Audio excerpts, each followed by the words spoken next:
celebra nuestros 25 años con la tercera temporada de Colofón, un podcast de Fundación La Fuente en el que conversamos con personas que aman los libros y transmiten el placer de la lectura. Ese primer libro que te marca y que te mete en este mundo fascinante, que es un viaje siempre.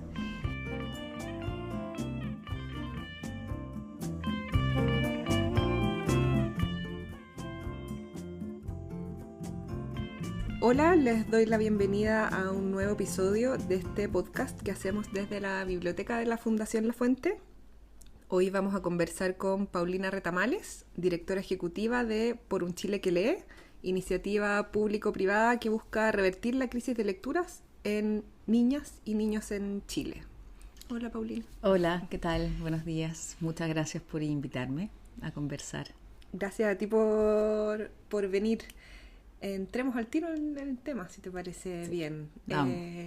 Cuéntame, ¿en qué has estado esta semana? Un poco para situarnos, para zambullirnos en tu quehacer. Esta semana hemos estado trabajando desde la red Por un Chile que lee en un compromiso transversal por el aprendizaje lector. Queremos empujar, una de las metas de la red este año, una de las más importantes, es trabajar en la incidencia, en las políticas públicas que inciden en el aprendizaje lector de los niños y las niñas. Entonces llevamos ya meses trabajando con diferentes grupos de la sociedad, desde la academia, desde quienes están trabajando en la práctica, en el terreno, en el aula, desde las autoridades, desde el ministerio, por un documento técnico que nos representa a todos con una meta específica, para que de aquí al 2030 todos los niños y niñas aprendan a leer en segundo básico, ¿no? Nos hemos puesto como esa meta y para esa meta hemos definido 7 pilares, 7 pasos, por así decirlo, que son básicos para conseguir que los niños y las niñas aprendan a leer oportunamente. Entonces, eso es lo que nos ha tenido ocupados, ya no solo en llegar al consenso, sino que en ir presentándolo a diferentes actores que son sensibles, que podrían amplificar este mensaje y esta campaña. Y en eso estamos. Hemos trabajado con los miembros de la red, que son más de 100 instituciones.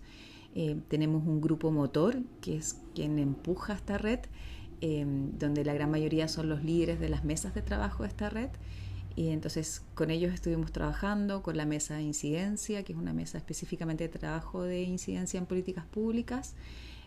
Así que en eso estamos y la idea es que de aquí a final de mes podamos darlo a conocer en la página web de la red y lo podamos ir presentando también en instancias como más sociales, en medios de comunicación, por supuesto, y comenzar a generar una campaña para trabajar en un año además que es especialmente sensible con las campañas, con la campaña presidencial. Entonces, para conseguir que los candidatos presidenciales también se comprometan con este compromiso, valga la redundancia, por el aprendizaje lector.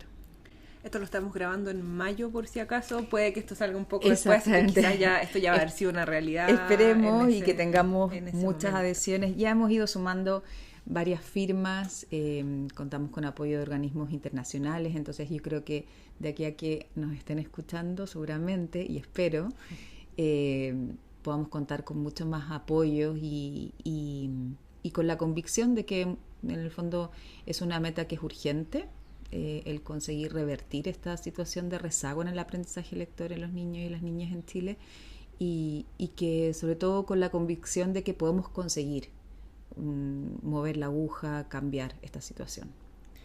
Y decías que la meta era que en segundo básico sí. Todos los niños y niñas. ¿Cuál es la realidad hasta el momento? Bueno, la evidencia que tenemos en Chile, los estudios parten en los estudios a nivel censal, ¿no? Donde tenemos como la gran parte de los datos es recién en cuarto básico, que es cuando se aplica el CIMSE. Entonces, lo que tenemos actualmente, la evidencia dice que la mitad de los niños que están en cuarto básico no comprende lo que lee, que es una situación muy dramática. O sea, el que la mitad de los niños en un aula o en cualquier espacio estén excluidos de entender lo que están leyendo es bien dramático. Entonces, hay otros estudios que hemos realizado desde la red, liderados por Susana Claro, por Carolina Melo, de diferentes universidades, que nos llevan un poco más atrás, ¿no? Que en segundo básico ya hay niños que no comprenden lo que leen, que no están aprendiendo a leer a tiempo, incluso en primero básico que no reconocen los mínimos de sílabas y vocales que debiesen estar reconociendo para esa edad. El tema es que no tenemos esos diagnósticos, no tenemos esa evidencia previa, y una de las cosas que estamos empujando desde la red es que tengamos diagnósticos previos para no llegar tan atrasados a resolver este problema. Pero si nos vamos a los estudios actuales, a los censales, que sería el CIMSE, es que más de la mitad de los niños no están comprendiendo adecuadamente, ¿no?, lo que leen. Entonces, por eso surge también la red, ¿no? Por eso surge a finales del 2022 con los diagnósticos post-pandemia, que realmente aquí hay un tema tan grave como la pandemia quizás, que es de larga data. O sea, no es algo que viene solo por la pandemia, sino que tenemos unos índices de lectoría bajos y de comprensión lectora hace mucho tiempo. Pero yo creo que la pandemia hace que la sociedad civil se mueva y se generen estas instancias como la red, donde se reúnen más de 100 instituciones, donde se articula el trabajo de todas estas instituciones para que dejen de trabajar como islas y generen este trabajo como mancomunado para conseguir un mayor impacto. O sea, efectivamente cada uno de los socios que trabaja en la red tiene un proyecto con buenos resultados, exitosos, y está empujando para cambiar esta situación. Pero si trabajamos en conjunto, por supuesto que vamos a conseguir un mejor resultado. Y ese es el objetivo de la red, articular el trabajo de privados con las políticas públicas, incidir en ellas, hacer levantamiento de nuevos datos que nos permitan como reforzar este mensaje, argumentar el por qué tenemos que seguir trabajando por el fomento lector. Y en el trabajo por un Chile que lee, ¿han aparecido nueva información que quizás no sabían antes o algo que a ti personalmente te haya sorprendido antes de empezar a trabajar ahí? Bueno, yo llevo 15 años trabajando en gestión cultural y el fomento lector, y siempre como el fantasma de que en Chile se lee poco. Por supuesto es un mercado pequeño, que eso siempre como que ha ido pesando en la industria editorial. Quizás yo tenía como la visión más desde la industria, desde el gremio, porque vengo de trabajar en la Cámara Chilena del Libro, en la Corporación del Libro y la Lectura, desde el mundo editorial mismo. Pero ahora desde la red, quizás lo que se abre las miras a confirmar con estos datos, con estos estudios, de que hay un problema que es transversal. O sea, aquí no solamente estamos hablando de la situación de los colegios públicos, de los públicos subvencionados, sino que es transversal. O sea, esto es para todos los niños y niñas. El censo se toma a todos los niños y las niñas del país que están en cuarto básico. Y el problema está en todos los estratos socioeconómicos. Por supuesto que hay condiciones que son más favorables. O sea, quien tiene una biblioteca en su casa, que tiene acceso a poder comprar libros o a que sus apoderados, padres, madres los lleven a un espacio de fomento lector, como podría ser una feria de libro o un festival literario o una librería en su barrio, van a tener mejores condiciones para poder desarrollar esas habilidades lectoras. Si tienen ese modelo en casa y en la escuela, van a tener mejores condiciones, pero no siempre sucede, y ahí entra el factor de la escuela, del docente. Otra de las metas estratégicas para este año de la red es trabajar con la formación docente, no solamente la formación de los docentes que están en ejercicio, sino también con quienes se están formando. Entonces hay todo un trabajo con las escuelas de pedagogía para revisar cómo se están formando esos futuros docentes de pedagogía básica, porque la formación de pedagogía básica abarca de primero a octavo básico, es muy amplia, ¿no? Y no en todas las escuelas de pedagogía se hace hincapié en un curso o en un programa de lectoescritura para que esos docentes salgan especializados en enseñar a leer, que es una labor súper relevante, difícil, porque además tú sales recién egresado de la escuela y te enfrentas con un curso de 30 niños, quizás 20 niños o a veces más, que vienen además quizás con ciertas carencias, con necesidades especiales, donde en la educación parvularia quizás no se ha desarrollado ese acercamiento al libro, a la comunicación, a la lectura. Entonces, bueno, es como un problema multidimensional donde hay muchos factores que atacar, pero como te digo, desde la red se está trabajando como específicamente en esa formación inicial docente, desarrollando un curso específico de didáctica de la lectoescritura que se está proponiendo y piloteando en 4 universidades actualmente.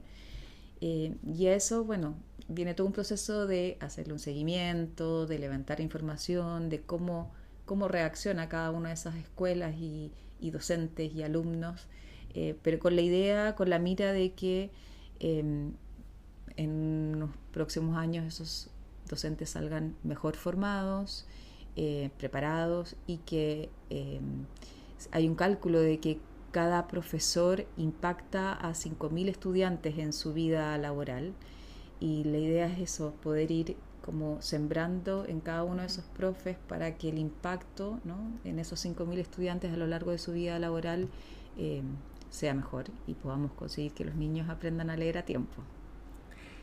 Y en la práctica, ¿cómo es el trabajo que hacen? Entiendo que trabajan, no sé, lo que dijiste, con mesas de trabajo, sí. Se juntan vía Zoom, sí, vía mail. Esta es una asociación que sobrevive gracias a la voluntad de mucha gente, porque la única persona que trabaja contratada en la asociación soy yo, y tenemos la ayuda de una contadora, pero el resto son todos voluntarios. Entonces eso también es como una especificidad de esta asociación que es muy particular y es muy loable, ¿no? Como el tiempo que dedican pro bono mucha gente, porque cada uno de ellos tiene sus propios trabajos y aparte entonces dedica tiempo para integrarse en estas mesas de trabajo. O sea, la gobernanza de la red es que existe un directorio de 5 socias fundadoras, son todas mujeres académicas y del mundo de la práctica, del terreno, y bueno, ellas son quienes empujaron esta asociación y fueron invitando a otras instituciones y académicos y especialistas que conforman como esta red que te decía de más de 100 instituciones. Entonces, cada una de estas instituciones pone de alguna forma a disposición a alguno de sus profesionales para que participe de estas mesas de trabajo.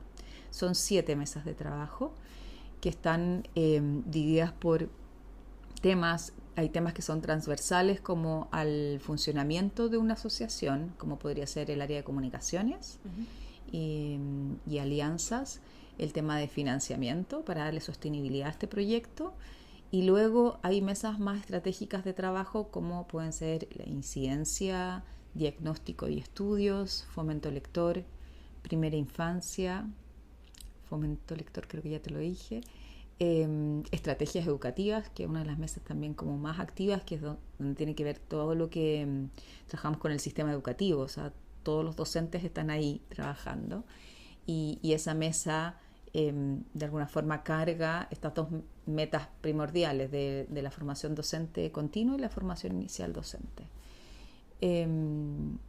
Eso, creo que no se me queda ninguna. Y estas mesas, a su vez, entonces tienen un líder y un co-líder, que son quienes motivan el trabajo de estos voluntarios, y cada mesa alrededor de tener de unos 15, 20 participantes. Hay unas que tienen más y otras que tienen menos, y se reúnen quincenalmente de forma virtual. Intentamos al menos cada 2 meses reunirnos presencialmente, porque la presencialidad igual es importante, vernos las caras, como ponernos al día, y siempre salen mejores ideas y mejores proyectos si nos vemos presencialmente. Y además la red en sí hace encuentros nacionales 2 veces al año, donde revisamos un poco en qué está cada mesa, un poco de reflexión, ¿no? Hacia dónde vamos, tendencias y demás. Y el grupo motor que te comentaba, que está compuesto por estos líderes de mesa y además por socios como fundadores, se reúne una vez al mes, una vez virtual y una vez presencial, así intercalado, también para ir dando cuenta de en qué está cada mesa. Y los lineamientos de trabajo de cada mesa vienen dados por el plan estratégico que se define a final de año, se comunica a principio de año como en cada institución, y que en este caso, decía, son 3, ¿no? La mesa, la meta de incidencia en políticas públicas por este compromiso por el aprendizaje lector, y la formación inicial docente y la formación continua. Y las mesas, por tanto, tributan a que sus acciones, proyectos, vayan empujando a estas 3 metas. Así más o menos nos organizamos. ¿Y cómo llegaste tú a Por un Chile que lee? ¿Tú venías de una de estas instituciones que también participaban voluntariamente? Sí, de hecho, yo en los últimos años, antes de entrar a la red, lideraba una editorial española que se llama Vicens Vives, que es una editorial de textos educativos y de literatura, que tiene un catálogo de literatura infantil y juvenil como de plan lector, el plan lector que conocemos, bien importante. Es una editorial de más de 60 años en España, muy consolidada en España, pero que tiene presencia en Latinoamérica, y estuve los 5 últimos años ahí. Entonces, cuando surgió la red, yo participé en la mesa de fomento lector como editora,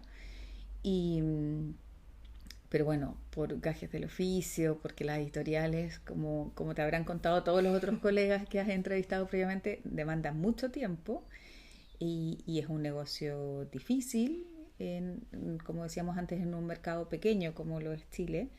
Entonces dejé de asistir y luego también estaba dando clases en un diplomado de cultura escrita y fomento lector en la Universidad Adolfo Ibáñez.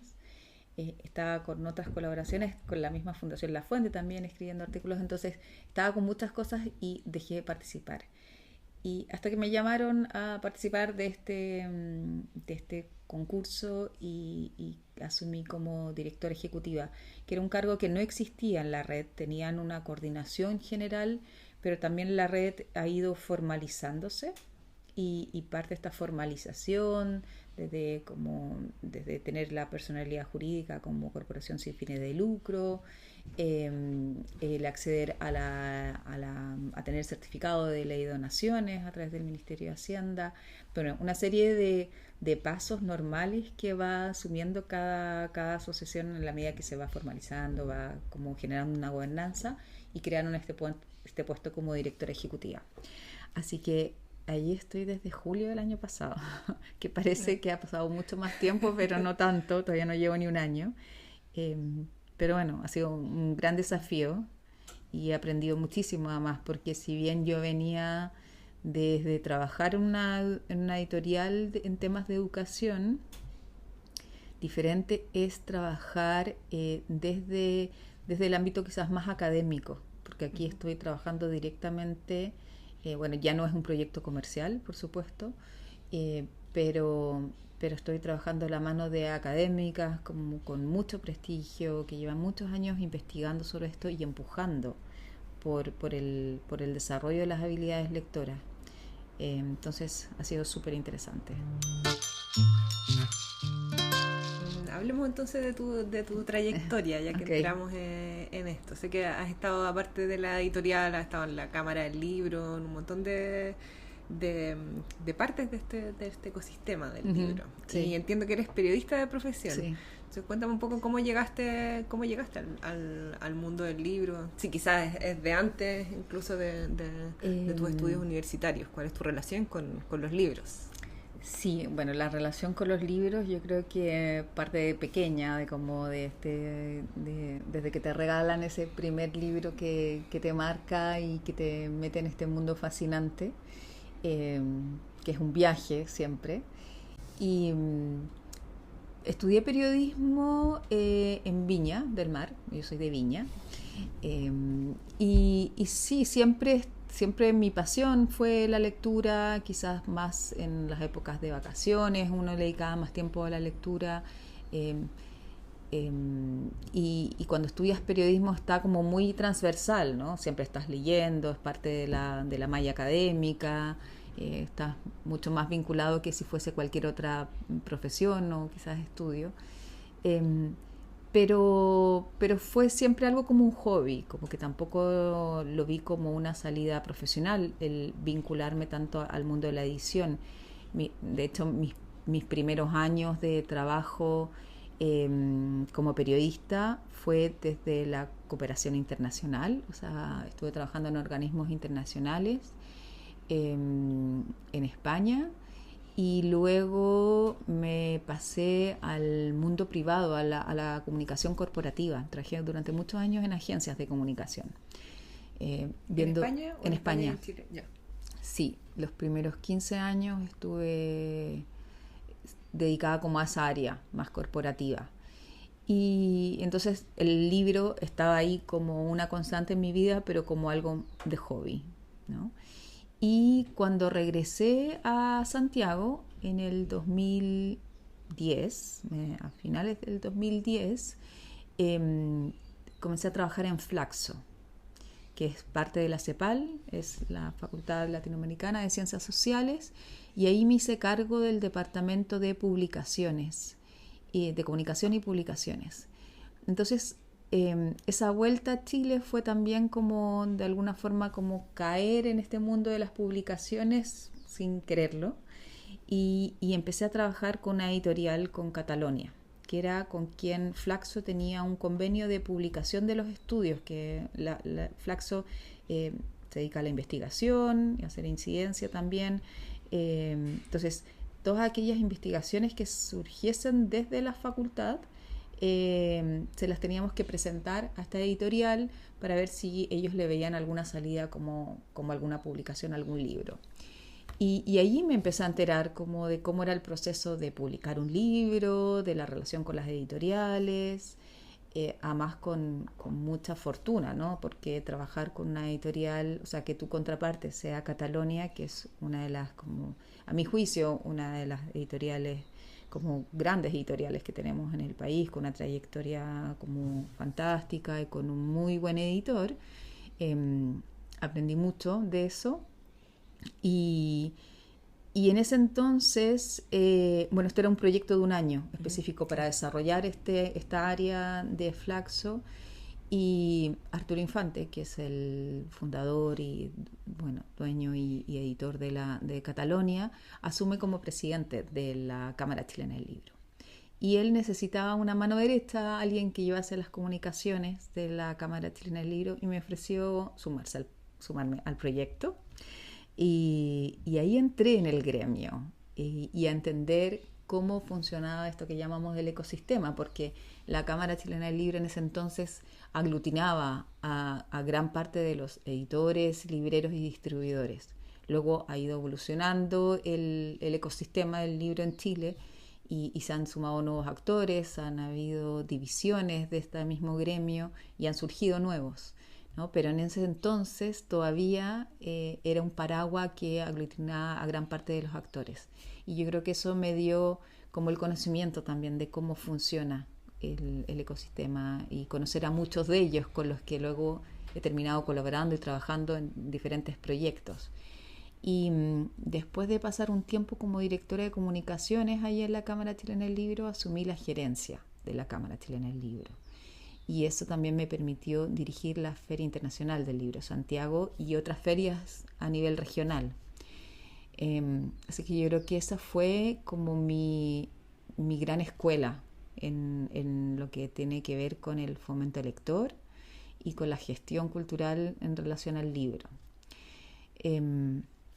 yo había hecho especializaciones en España en 2 diplomados que tenían que ver con el patrocinio y el mecenazgo, o sea, que tenía que ver como con el levantamiento también de fondos y generar proyectos que sean susceptibles de responsabilidad social corporativa. Eso nos ayudó bastante para poder también levantar un proyecto como la FILSA, que venía también alicaída en los últimos años y tuvo como un refresh también en esos años. Yo creo que hicimos versiones de las que tengo preciosos recuerdos y de las que estoy muy orgullosa de lo que conseguimos en convocatoria, ya no solo de público a la Estación Mapocho, que era el espacio donde la realizábamos, sino que también de temas, de invitados, de países invitados de honor. ¿Recuerdas alguno en particular que haya sido significativo para ti, por lo menos? Sí, yo creo que cuando hicimos los países nórdicos fue como como un punto de inflexión de maduración de ese proyecto. Todos tuvieron, como pasó Ecuador, Bolivia, hay unos años donde tuvimos como un parón de invitados de honor, porque uno siempre recuerda las ferias por los invitados de honor, que tiñen de alguna forma todo el programa. Y paramos de invitar a países y teníamos al autor como invitado de honor, entonces todo el foco estaba en hablar en los autores, en el proceso de escritura, en quiénes eran, en relevar a nuestros autores también nacionales. Y luego el lector también fue invitado de honor. Entonces, bueno, pero sí el de los países nórdicos, porque fue una coordinación de varios países. Ellos se lucieron también con la apuesta que trajeron, fue como una apuesta física muy bonita en la Estación Mapocho. Además se profesionalizó la feria, ¿no? Ya no solo también a nivel de traer y generar instancias de compra y venta de derechos, de generar una semana de trabajo con scouts, con agentes literarios, con editores que venían a conocer qué es lo que se estaba produciendo acá en el país, sino que también la experiencia del usuario, de ese lector que va a la feria, yo creo que también mejoró considerablemente. Al trabajar con empresas de producción como bien profesionales que nos permitieron como trabajar con cosas como muy de diseño, utilizar las alturas de la Estación Mapocho. La Estación Mapocho en sí es un espacio increíble para poder sacarle un máximo provecho. Pero bueno, para eso también requieres de recursos, sumamos empresas, fondos, además del Ministerio de las Culturas que nos apoyó también esos años. Así que yo creo que fue el 2015, si no mal recuerdo, 2014-2015, que fueron los países nórdicos los invitados de honor. Así que esa es una de las cosas, yo creo que de las que llevo así como guardadas en la memoria. Ahora te quiero hacer unas preguntas, tengo una especie como de cuestionario del lector, como lectora. Ya. De las formas de leer, en realidad. Okay. Cuéntame si tienes libros en tu velador. Sí, muchos. ¿Cuántos? ¿Cuáles? ¿O cómo podrías definir cómo es tu Sí, velador? Voy a ir saltando, o sea, porque, bueno, por trabajo tengo que leer. Uh-huh. Entonces, tengo una mezcla de libros de club de lectura, porque uh-huh. soy muy fan de el club de lectura que seguramente tú conoces, de la Soledad Rodillo, que partió en esta casa, en la Fundación La Fuente, pre-pandemia. Yo partí en su club de lectura de las autoras imprescindibles, que era presencial. Veníamos aquí, nos juntábamos casi como a media tarde a tomar el té y a contar nuestras experiencias sobre el libro, pero también experiencias de vida. Así que le he seguido y últimamente no estoy este semestre en su club porque por temas de trabajo no me da la agenda. Pero estaba con el de autores latinoamericanos. Entonces tengo mezcla del club de lectura, de lo que tengo que leer por mi trabajo, que más que nada es como ponerme al día de papers, de cosas que se estén como trabajando a nivel más académico. Uh-huh. Y estoy además estudiando un magíster de educación y comunicación en la Universidad Católica.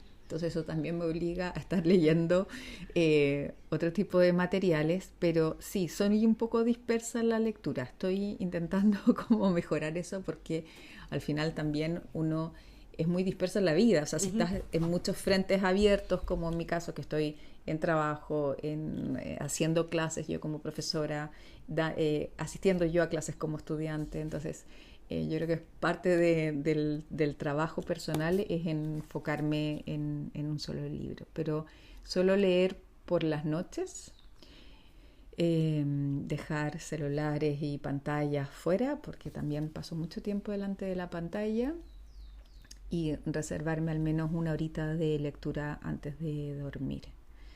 Así es que eso. ¿Y los libros que lees son libros propios, de bibliotecas, usados, prestados? Para el club de lectura suelo ir a la biblioteca de Providencia, que es el barrio donde vivo y tiene una muy buena red de bibliotecas y son súper amables y te consiguen los libros si es que no están. Porque además los libros de autores latinoamericanos suelen ser difíciles de conseguir o quizás a veces no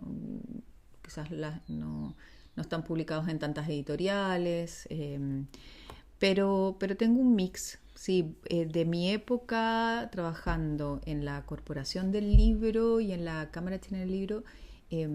Recopilé muchos libros de los mismos autores que venían a las ferias y te dejan su libro, te mandan un ejemplar, las editoriales comparten también sus novedades, entonces tengo una biblioteca que también he ido, por supuesto, armando y conservando libros que me importan mucho, pero también soy de prestar libros y de crear nuevas mini bibliotecas. En el edificio donde vivía antes, para la pandemia, creé una biblioteca de libros libre con mis vecinos. Y habían libros que yo ya había leído y que, bueno, los dejé ahí como a disposición. Teníamos un espacio en la conserjería, que es donde uno deja como las cartas, las encomiendas, y ahí cada uno iba dejando y sacando libros. Así que sí, es como tengo una biblioteca un poco móvil. ¿Y rayan los libros? ¿O... Sí. Sí, yo creo que hay gente que le da como pavor esto, pero sí, me gusta subrayar frases, no en todos, me da por épocas, pero sí, me gusta marcarlos, o le hago fotos o transcribo aquella frase que me gusta, se la mando a alguien a que me parece que le pueda ser importante esa frase. ¿Y si los rayas con lápiz pasta? Lápiz mina. No. Sí, no, lápiz mina. Sí, no soy tan bolchevique. ¿Cómo marcas las páginas de los libros que vas leyendo?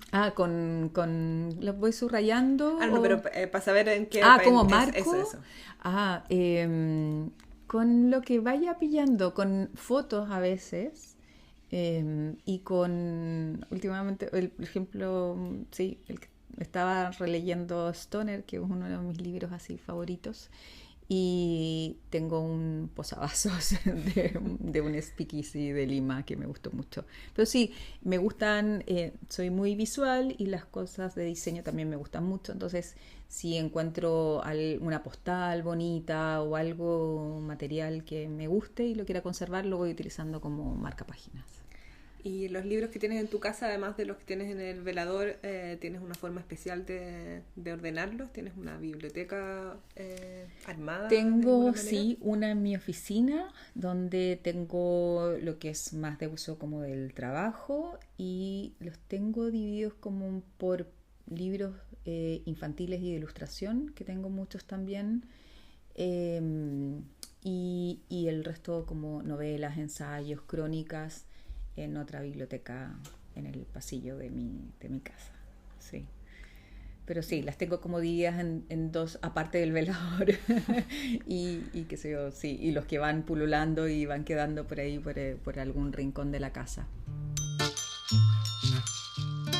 Y ahora, a ver, siempre les pido a las personas que entrevisto que traigan algunos libros que hayan sido significativos, ya sea en su proceso como lectores o en la trayectoria profesional, o en ambas, no sé si se cruzan las dos. A ver, ¿qué trajiste? Sí, como te comentaba, me costó traer, porque claro, quería traer Stoner, pero Stoner lo he recomendado muchas veces y creo que, bueno, es un libro como que ha tenido bastante promoción, que es fantástico y me encanta, y cuando lo leí, que no fue hace mucho, me volví a reencantar con la literatura. Pero traje dos que fueron como también importantes en su momento y que me encanta volver a ellos. Parto por el Di su nombre, de Francisco Goldman, porque quizás lo leí hace más tiempo, y me recuerda a mi época por Filsa, ¿vale? A Francisco Goldman lo conocí porque lo invitamos a los diálogos latinoamericanos, que es una instancia que creamos con el entonces Consejo del Libro, y que era un espacio donde invitábamos a autores latinoamericanos a que viniesen a conversar con autores chilenos sobre temáticas de contingencia en literatura, pero también de la contingencia del día a día en el país. Y eso me permitió conocer muchos autores latinoamericanos que hoy en día, por suerte, conservo como grandes amigos. Y Francisco Goldman es un autor norteamericano que nació en el 54, pero su madre es guatemalteca, y escribió este libro editado por Sexto Piso. No sé si está editado en otras editoriales, pero bueno, esta edición es muy, muy buena, que es una crónica de algo que le sucedió a él, bastante trágico. Su mujer falleció en un accidente en una playa en México, al poco tiempo de casarse con ella. Aura Estrada es su nombre, y es un relato, por supuesto, muy cargado de amor, de tragedia, porque es un hecho muy trágico, pero que no cae en un sentimentalismo. No es una historia muy hermosa de superación de este dolor, o quizás de no superación del todo, pero de cómo transcurre su vida después de este accidente, y que también hacer rememoranzas y recuerdos de lo que fue su vida con ella, ¿no? de cómo fue ese amor. Entonces es un homenaje a su mujer, y es un libro muy, muy bonito. Como te digo, que no cae en ese sentimentalismo, pero que está lleno de guiños al amor y a la relación de pareja. Ella era una chica muy joven, escritora también, y de hecho hay un premio en México en honor a su nombre y a su trayectoria y a los escritos que dejó, que premia a autoras noveles, a autoras, mujeres escritoras jóvenes que están recién partiendo, y que se otorga cada año a propósito de la Feria del Libro de Oaxaca. Así que hay un reconocimiento y un legado que queda posterior a este libro. Así que él es el reportero, yo creo que sigue cubriendo Latinoamérica para el New Yorker, para el New York Times, así que seguramente también pueden encontrar muchas otras crónicas que tienen que ver con la contingencia de Latinoamérica, pero este libro es especialmente hermoso. ¿Y es así tipo crónica igual? Más allá de que sea sí, testimonial, digamos. Sí, es como también como da cuenta como de también, bueno, de la realidad también, como habla mucho de México, por supuesto. Al final también puede ser una crónica de viaje, porque yo luego visité los lugares que ellos también visitaron en la costa de Oaxaca, que es una costa además con un mar muy salvaje, ¿no? O sea, por eso además el accidente de ella en esa playa. Pero sí, como que mezcla estas crónicas de viaje, que quizás tiene algo también como que ver con el otro libro que traje, que es como un común denominador en mis lecturas favoritas, que me encantan los viajes y las crónicas de viaje. Así que, pero lo súper recomiendo. Él di su nombre. Y el otro que traje es, este sí que es una crónica de viaje como pura y dura. La autora es María Graham, se llama Diario de mi residencia en Chile. en el año 1822. Esta es una crónica que escribió. Ella estuvo en Chile entre 1822 y 1823, o sea, en el comienzo, por así decirlo, los albores de nuestra república. Y ella es inglesa, llega por casualidad a Valparaíso, venía en un viaje en barco, fallece su marido y ella decide que se baja en el primer puerto para poder darle sepultura y se queda en Valparaíso y empieza a registrar todo aquello que ve, las costumbres del país, y viaja también. Bueno, en ese entonces ir de Valparaíso a Santiago era un gran viaje, una odisea, y por la costa también. Entonces ella era muy aventurera y va registrando no solamente de forma escrita, sino que también tiene ilustraciones. Y esta edición es una edición de bolsillo, no sé si tiene muchas ilustraciones, pero creo que hay una edición más bonita de esta que tengo, bastante ajada. Pero lo interesante es que, bueno, ella viene como una tradición muy del romanticismo inglés y aquí como que mezcla esa cosa como de la crónica más dura de lo que está viendo en ese entonces, con esa cosa más romántica que trae quizás de sus lecturas. Es una mujer que viajó mucho, una mujer como diferente de lo que solía conocerse, ¿no? De los prototipos de mujeres en ese entonces. Había viajado por la India, por Brasil, así es que, y tiene dos quizás como, hay dos puntos como más álgidos en esta crónica, que es la descripción que hace sobre Bernardo Higgins, a quien le conoce de cerca. Ella tenía como el privilegio de poder relacionarse y codearse como con esta élite política en un momento que era muy clave además. Y fue justo el terremoto en Valparaíso en 1822. Entonces también ella relata, que es interesante porque no hay no tenemos mucha información sobre esa época. Y ella relata lo que fue vivir un terremoto en Valparaíso en esa época. Así que también lo súper recomiendo como crónica de viaje y como entender cómo era la sociedad en ese entonces. Que bueno, me imagino que si hubiese vivido en esa época me habría encantado ser María Graham. Y a propósito de viaje, ¿tú escribes? ¿Tienes alguna relación con la escritura personal? No, siempre como que la gente asocia que si uno lleva mucho tiempo trabajando en este mundo de los libros, como que debería aventurarse en la escritura también. Y no, fíjate, no, nunca he escrito más de lo que me toca escribir o que quiero escribir, no es que me toque, como periodista, como entrevistas o algún reportaje de viajes que he hecho en una época que también estuve de freelance. Pero no, escribir así como algo tipo novela, no. No todavía, no digo que no, pero no todavía.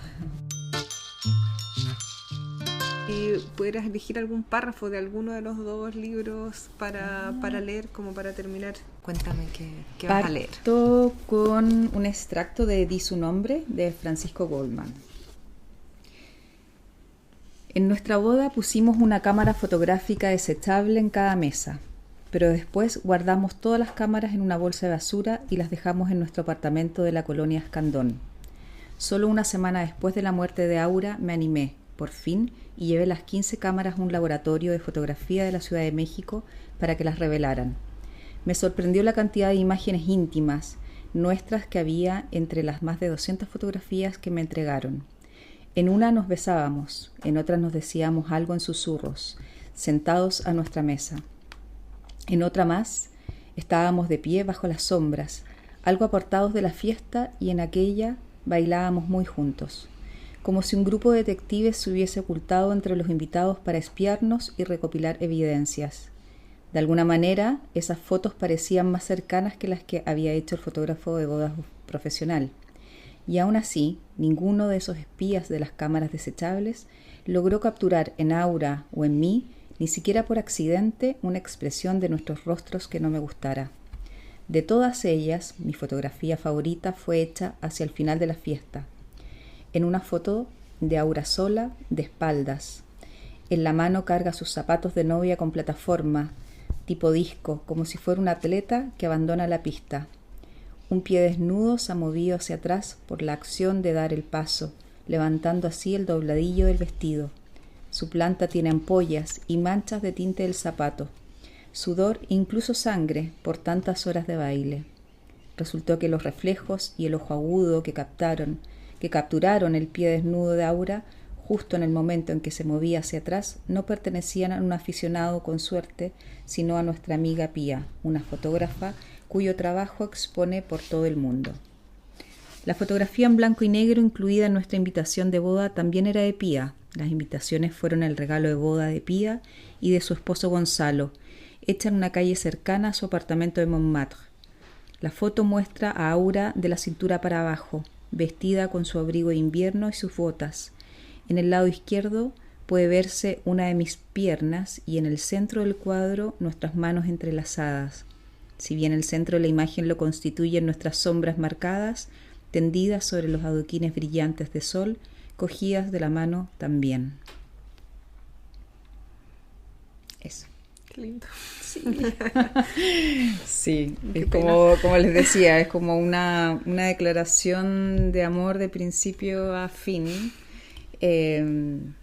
Pero es hermosa, es como esos recuerdos, eso volver a las fotografías y que cada recuerdo que él va, porque él vuelve al departamento donde vivía con ella y cada cosa que va encontrando va generando un nuevo recuerdo, un relato y como que te va abriendo por diferentes caminos a la historia de amor que ellos crearon. Así que es muy hermoso. ¿Y sigo con el de María Graham? Okay. Bueno, entonces, como te decía, aquí voy a leer la parte en que ella cuenta lo del terremoto de 1822 en Valparaíso. 8:30 p.m. Hemos oído reportes de que el gran y populoso pueblo de Quillota es un montón de ruinas y que Valparaíso no está mucho mejor. Si es así, la destrucción allí debe haber alcanzado a los habitantes tanto como a las casas. Dios quiera que no sea el caso. 6:15 hubo otro fuerte temblor y otro en este preciso momento. Ligeros temblores ocurren cada 15 o 20 minutos. La noche está bella, la luna está alta y brilla hermosamente sobre el lago y la bahía. Las estrellas y aurora austral también brillan y una suave brisa del sur ha soplado desde el amanecer. Hemos levantado un gran rancho con bambú de Guayaquil y juncos del lago, de manera que podamos comer y dormir bajo techo. Glenny y yo nos quedamos con la carpa mientras el resto duerme en el rancho. 21 de noviembre, jueves. A las 2:30 de la madrugada desperté con una fuerte sacudida. 2:50, un tremendo temblor nos hizo sentir otra vez absolutamente desprotegidos e impotentes. 7:45, otro no tan fuerte. A las 9:15, otro.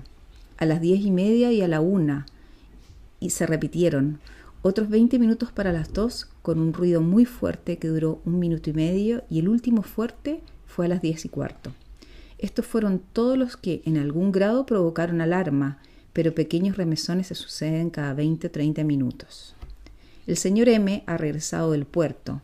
Lord Cochrane estaba a bordo de la O'Higgins cuando ocurrió el primer gran temblor y se dirigió de inmediato a tierra para ver al director, de quien obtuvo una tienda de campaña levantada en el cerro detrás del pueblo. Bueno, eso es como para dar cuenta de cuán inmiscuida estaba ella también con quienes estaban dirigiendo como tanto a nivel administrativo como político el país en ese entonces, y que ella estaba como inglesa, me imagino, sin muchos conocimientos de lo que sucedía cuando temblaba la tierra, ¿no? Viviendo este momento como histórico ahí en Valparaíso.